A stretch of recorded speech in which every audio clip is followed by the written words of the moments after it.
Hello and welcome to my PS Plus free games review for March 2017. PS4 only got 3 free games this month: Disc Jam, Lumo, and Tearaway Unfolded. Let's jump right in. First up is Disc Jam. For this one, think extreme 3D-ish Pong crossed with Mario Tennis, with presentation only slightly ripped from Rocket League. The goal is just to throw the disc back and forth, not letting it hit the back or floor of your side of the arena.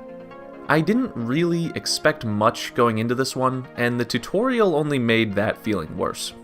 Seriously, this has got to be one of the most precise and annoying tutorials I've ever played, partially because it takes forever to reset after a failed attempt, and also because this game is probably a bit more complex than it needs to be. Timing your throws, sliding, curved throws, deflecting, stuff blocking, super throws, super returns, lobs, bobs, and corn cobs, there is a lot going on in this game. And most of the time I just mashed X to throw the disc back and wiggled the control stick around, hoping to make it curve in an unpredictable way. There are 4 characters, each with slightly different attributes like throw strength and slide distance, but they all feel pretty similar.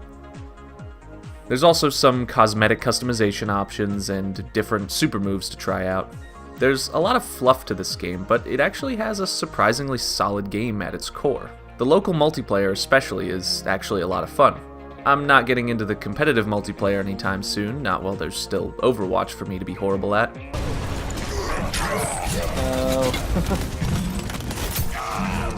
But it was fun for an hour, and if you've got a friend coming over, this was a fun game to learn together.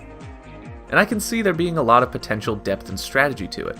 There's really no way I'm ever going to tap into any of that depth, but hey, it's there if that's what you're interested in. Overall, this one's not a bad time. Next up, Lumo. There's at least one every month. You know, that game no one has heard of that they don't even bother to advertise on the store. Unpolished, unknown, and unsatisfying. Last month it was Torque-L, and this month it's Lumo. Jump into an amazing world of polygons and boring stone textures. Customize your avatar, play as him for literally 1 minute, then never see him again. Obtain exciting power-ups like jump. Anything is possible in the world of Lumo. Okay, all jokes aside, this is actually the game that I spent the most time with out of all 3. Oh, it's got its issues for sure. Overly precise jumps, boring presentation, and a strange predilection for leaving pointless collectibles sitting in deadly goo just out of reach. I don't think I can really in good conscience call Lumo a great game, but I found myself inexplicably engrossed by it. Something about its weird sense of humor made me curious to see more, and I'm still planning on finishing the game when I'm done writing this video.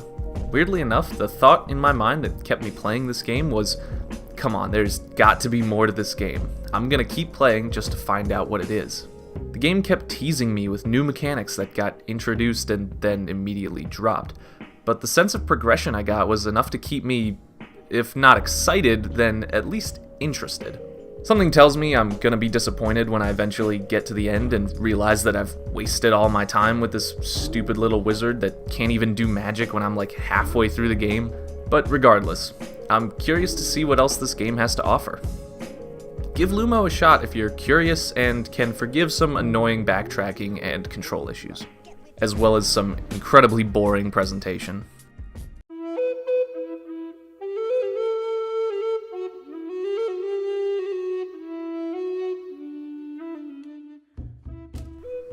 And finally, Tearaway Unfolded.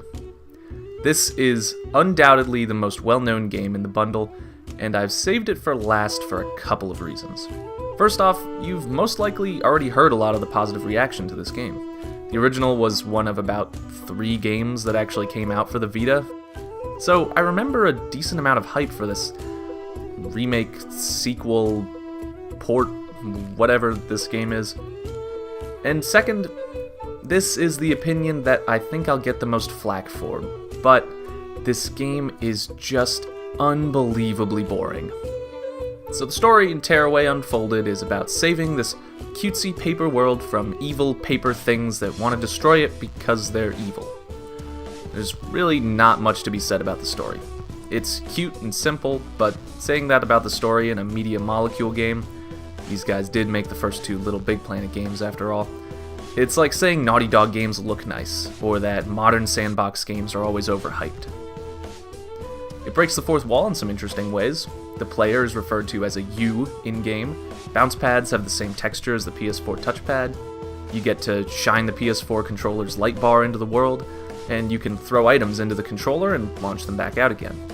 It's all very cool and creative, but you know what it really isn't? Fun.